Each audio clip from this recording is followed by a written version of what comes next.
So hello everyone, hope you are all doing good. So here in this video, I will be talking about the scope of BCA. So this is something that I have asked very often कि भैया BCA का scope है या नहीं है, MCA का scope है या नहीं है, या आने वाले साल में स्कोप है या नहीं है.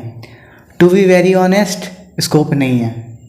पर BCA का भी स्कोप नहीं है, MCA का भी स्कोप नहीं है और BTech का भी स्कोप नहीं है. तो अगर किसी डिग्री का स्कोप नहीं है तो किस चीज़ का स्कोप है? यार स्कोप है स्किल्स का. तो क्या मैं BCA और MCA नहीं करना चाहिए या मैं BTech नहीं करना चाहिए? नहीं, तुम्हें करना चाहिए. और क्यों करना चाहिए मैं उसका तुम्हें एक रीज़न बताता हूँ. और ये बहुत ही कह सकता हूँ प्राइवेट इन्फॉर्मेशन है. और चलो ठीक है, मतलब एक है इन्फॉर्मेशन जो नहीं तुम लोगों को नहीं पता होगी. बीइंग फ्रॉम द कॉर्पोरेट, अभी क्या हो रहा है ना कि जब रिसेशन आ रहा है तो जिनकी जॉब से उनकी जा रही हैं, पर जो प्लेसमेंट्स वाली चीज़ें होती है ना, जो हायरिंग होती है नए स्टूडेंट्स और कॉलेज की, वो नहीं रुक रही है. कंपनीज वो कर रही हैं. इसीलिए मैं तुम्हें कहता हूँ कि तुम कॉलेज या डिग्री के लिए जाओ. क्योंकि अब मान लो तुम कहते हो कि मैं सिर्फ स्किल गेन करूँगा और मैं पोर्टफोलियो बनाऊँगा फिर मैं अप्लाई करूँगा. देखो यार, दैट इज़ गुड, तुम्हारे स्किल्स के लिए अच्छा है, तुम्हें अच्छी अर्निंग मिलेगी, तुम्हें पैसे मिलेंगे. पर the main thing is about the opportunity. ठीक है, अगर तुमने स्किल्स गेन करी या तो तुम फ्रीलांसिंग करोगे या किसी और के प्रोजेक्ट्स के लिए काम करोगे. अगर तुम इतने एक्सट्रोवर्ट, तुम्हारी कम्युनिकेशन स्किल अच्छी है, तुम नेगोशिएशन अच्छा करना जानते हो, तो तुम्हें प्रोजेक्ट्स मिल जाएंगे काम करने के लिए, तुम अच्छा खासा पैसा कमा लोगे. पर अगर तुम्हारे अंदर वो चीज़ें नहीं हैं और तुम्हें जॉब चाहिए तो तुम्हें वहाँ पे डिफ़िकल्टी आएगी. तो being a college student, being a fresher, तुम्हारे लिए ये अपॉर्चुनिटी जो मिलती है ना प्लेसमेंट्स वाली, वो बहुत अच्छी होती है. तो मैं तुम्हें वो एक ऑप्टिमल सॉल्यूशन हमेशा बताता हूँ कि तुम ये करोगे तुम्हारे लिए ये अच्छा होगा, तुम्हें ये बेनिफिट देगा. और मान लो अगर तुम कॉलेज चले भी जाते हो, ठीक है, और अगर तुम्हारा मन करता है कि नहीं मैं जॉब नहीं करना चाहता, अगर तुम्हारे पास स्किल है, तुम फ्रीलांसिंग करना चाहते हो तो तुम कर सकते हो. तो तुम्हारे पास दोनों ऑप्शन होंगे. पर अगर तुम कॉलेज नहीं जाते हो, तुम सिर्फ सोचते हो कि मैं स्किल गेन करूँगा और फ्रीलांसिंग करूँगा, उस टाइम पे यार हो सकता है कि बहुत ही वर्स्ट कंडीशन में तुम्हें कोई प्रोजेक्ट्स ना मिले, तुम फ्रीलांसिंग में पैसे ना कमा पाओ. तो फिर तुम क्या करोगे? तुम्हारे पास कोई और ऑप्शन नहीं होगा. And the another thing about BCA, MCA और BTech, मैं तुम्हें एक बताता हूँ कि बेसिक बहुत बेस पे क्या होता है. Being from middle class family, मैं भी हूँ, हो सकता है तुम भी हो. हमारे पास ऐसा नहीं होता यार कि हर चीज़ हमारे पास हमें मिल जाए. ठीक है, main cheese is about the money. कई बार होता है, बहुत सारी फैमिलीज होती है, मिडिल क्लास फैमिलीज होती है, पर फिर भी वो बच्चों की फ़ीस अफोर्ड कर लेती हैं. पर कई बार नहीं होता यार कि तुम हो सकता है तो मिडिल क्लास फैमिली से हो, तुम्हारा बस काम चल रहा है और तुम्हारे पेरेंट्स हो सकता है कि तुम्हारी फ़ीस किसी भी तरह ना अफोर्ड कर पाए, तुम्हें लोन भी ना मिल पाए और तुम्हें कोई स्कॉलरशिप भी ना मिल पाए. उस कंडीशन में तुम क्या करोगे? तो मैं उस कंडीशन वाला बच्चा हूँ कि I am from a middle class family. अच्छा काम चल रहा है, हमारा घर है, सब कुछ है. जब मैं पढ़ाई करता तो उस टाइम में था, अभी अच्छी कंडीशन है हमारे घर की. पर उस टाइम पे यार ठीक था, चल रहा था. But it was not so much कि यार मैं BTech कर पाऊँ. And I was not even able to ask my parent कि लोन ले लो या मुझे पढ़ाई कराओ, मुझे 7-8 रुपए की ज़रूरत है, इसको ये कोर्स करना है. I was not able to say. और मैं उस टाइम जानता था कि मेरे पेरेंट्स वो अफोर्ड नहीं कर पाएंगे.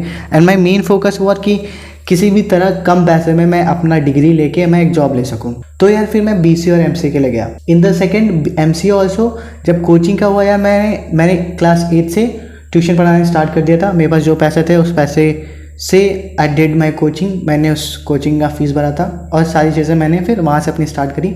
उसके बाद से मैंने पेरेंट्स से सिर्फ स्टडीज़ के पैसे लेता था, अपने खर्चे के पैसे नहीं लेता था. तो वो सारी चीज़ें देखते. अगर मान लो तुम एक ऐसे फैमिली से आते हो कि तुम यार BTech के प्राइवेट कॉलेज की फ़ीस तुम अफोर्ड नहीं कर पाते हो, तो तुम क्या करोगे? अब देखो, कंपेयर टू BTech, BCA की फ़ीस थोड़ी कम होती है. और जैसे मैंने बोला कि यार स्कोप BTech का भी नहीं है कुछ सालों में, और अभी भी नहीं है. स्कोप है स्किल का. अगर तुम एक BCA वाली डिग्री ले लेते हो और उस 3 साल में तुम अपना स्किल गेन कर लेते हो, वो जो तुम्हें BTech में भी करना होगा, तुम्हें कैंपस में प्लेसमेंट की अपॉर्चुनिटी मिली जाएगी, तुम जॉब में बैठ जाओगे और तुम्हें एक जॉब मिल जाएगी. और BTech में क्या होगा, तुम 4 साल भी बैठोगे, पैसे भी दोगे और फिर तुम्हें वही जॉब मिलेगी जो BCA वाले को मिलेगी.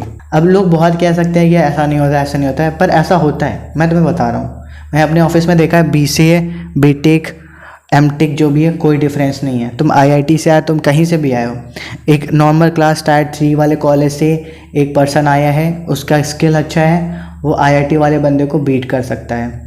जॉब में बता रहा हूँ, मैं अपने आसपास देखता हूँ, जॉब में बिल्कुल भी डिफरेंस नहीं होता. ये सिर्फ तुम कमेंट में और अपने दोस्तों में या फिर तुम किसी को टीज़ करने के लिए बोलते हो, मुझे भी बोलते हो यार तुम लोग. पर तुम अभी कॉलेज में, यहाँ जहाँ भी हो, कि तुम कहते हो कि BTech वाला इसको नहीं बीट कर सकता, तुम अभी कॉलेज में हो, तुम बाहर हो, तुमने अभी कॉर्पोरेट लाइफ नहीं देखी है. मैं उस जगह पे काम करता हूँ, मुझे तुमसे ज़्यादा पता है। और मैं एक एमएनसी में काम करता हूँ, बहुत अच्छी जगह पर काम करता हूँ, तो मुझे हर चीज़ ग्राउंड लेवल पे पता है। जैसे मैंने बोला कि स्कोप किसी चीज़ का नहीं है, तुम्हें अपनी स्किल गेन करनी पड़ेगी और तुम्हें एक अच्छी अपॉर्चुनिटी तुम्हें अपने कैंपस से लेनी पड़ेगी। अब वो लेने के लिए तुम्हें अपनी स्किल्स बिल्ड करनी पड़ेंगी और तुम्हें देखना पड़ेगा कि आज के टाइम पे ट्रेंडिंग क्या है। अब बहुत भी ज़्यादा मैं ट्रेंडिंग पे नहीं जाना है, बिकॉज कोई भी टेक्नोलॉजी जब आती है तो कोई कंपनी या फिर कोई कंपनी या फिर कोई भी ऑर्गेनाइजेशन या उसको अडेप्ट करने में टाइम लेती है। वो देखती है कि क्या ये हम मुझे बेनिफिट करेगा या नहीं, मुझसे ज़्यादा मतलब ऑर्गेनाइजेशन से ज़्यादा क्या वो उनके क्लाइंट को बेनिफिट करेगा या नहीं, क्या उनका क्लाइंट चाहता है या नहीं चाहता है, एंड बेस्ड ऑन डैट फिर वो कोई टेक्नोलॉजी अडेप्ट करती है। तो तुम्हें ऐसा नहीं है कि यार जो ट्रेंडिंग चल रहा है बस हमें वही लेना है, तुम्हें वो देखना है कि यार तुम्हारा इंटरेस्ट क्या है और आज के टाइम पे जितने भी कंपनीज हैं उनकी नीड्स क्या है, उसके हिसाब से तुम्हें अपनी स्किल को बिल्ड करना है। तो ये बहुत ही एक ऑनेस्ट आंसर था, दिल से था, about the scope. The main reason to tell you for the college और the MC is this only कि तुम्हें एक अच्छी अपॉर्चुनिटी मिल जाएगी यार पैसे कमाने के लिए, स्टार्ट करने के लिए। Sometimes we don't have even the money to start, तो तुम्हें ये चीज़ हेल्प करेगी यार। तो मेरे पास अगर एक जॉब है जो तुम्हें ईजिली मिल जा रही है, ईजिली तो नहीं कहूँगा पर फिर भी यार एज़ कम्पेयर टू अदर्स जो ऑफ कैंपस जा रहे हैं, वेट कर रहे हैं कि कोई कंपनी उनका रिज्यूमे देखे, कोई कंपनी का कोल्ड ईमेल पढ़े, एज़ कम्पेयर टू देम तुम्हें वो चीज़ आराम से मिल जाएगी। तो इसलिए तुम्हें कॉलेज में जाना चाहिए और डिग्री लेनी चाहिए। अगर तुम किसी के कहने पर रुक रहे हो कि कोई कहता है कि यार तुमने बीसीए किया है, बीसीए वाले करने ज़्यादा सक्सेसफुल नहीं होते, यार बहुत सारे एग्जाम्पल्स पढ़े हैं बीसीए वाले जो आज के टाइम पे बहुत अच्छा कर रहे हैं, तो तुम किसी और की मत सुनो, तुम वो करो जो तुम करना चाहते हो।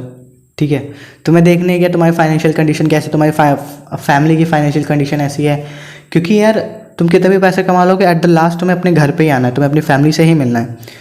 तुम किसी और के सुनने पे, किसी और पे कब पैसे मत वेस्ट करो। तुम ये देखो तुम्हारे पास क्या क्या रिसोर्सेज हैं, उन रिसोर्सेज को तुम कैसे यूज़ कर सकते हो और उस रिसोर्सेज को यूज़ करके देखो कि यार तुम क्या कर सकते हो। तुम्हें दूसरों को देख के अपने पेरेंट्स के ऊपर बर्डन नहीं बनना है, उनके ऊपर बहुत ज़्यादा प्रेशर नहीं डालना है। तुम बड़े हो चुके हो एंड थिंक वाइजली, अच्छे से बहुत आराम से सोचो।